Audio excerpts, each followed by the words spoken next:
everyone, welcome to my channel.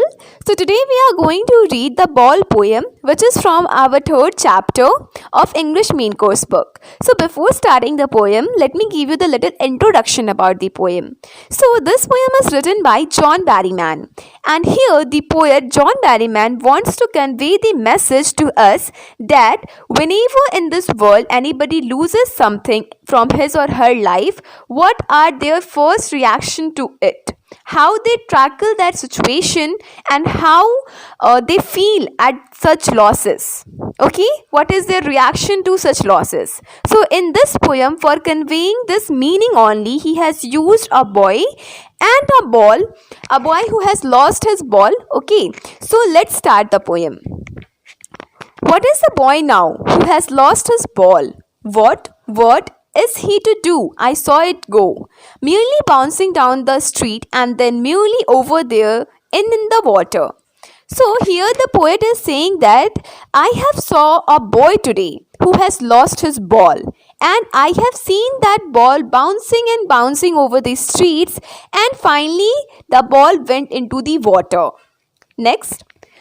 No use to say, oh, there are other balls. An ultimate shaking grief fixes the boy.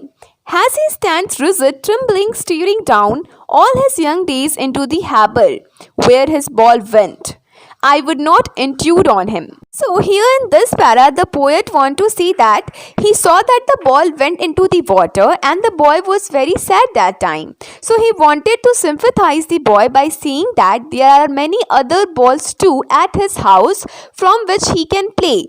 But he was knowing that those words of him was of no use for the boy, because it was the first time when the boy has lost something. The boy was just looking at that ball which went into the water from a very long period of time and was remembering those memories and those movements which he has spent with that ball. So the poet didn't want to interrupt in his thought process. That's why the poet didn't say anything to him. Next, a dime another ball is worthless now. He senses his first responsibility in the world of possessions.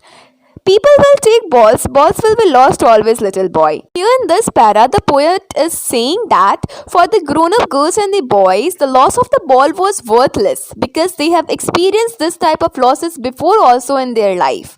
But for that little boy, the loss of the ball was a very big thing because this was the first time he was losing something from his life. And this was the very first time when he realizes his responsibility of the world towards the world. Okay. Next, and no one buys a ball back. Money is external. He is learning well behind his desperate eyes the epistemology of loss, how to stand up, knowing that every man must one day know, and most knows many days how to stand up. So here the poet is saying that money is an external thing, but the feeling, but the thoughts, but the memories which were attached to that ball was worthful.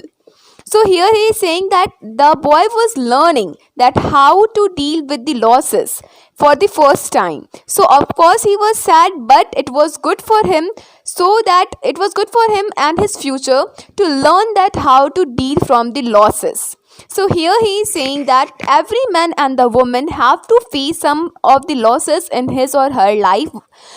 During his or her life, so one must know how to stand up from that losses, how to move from that losses. Okay, so I hope that this was clear for you.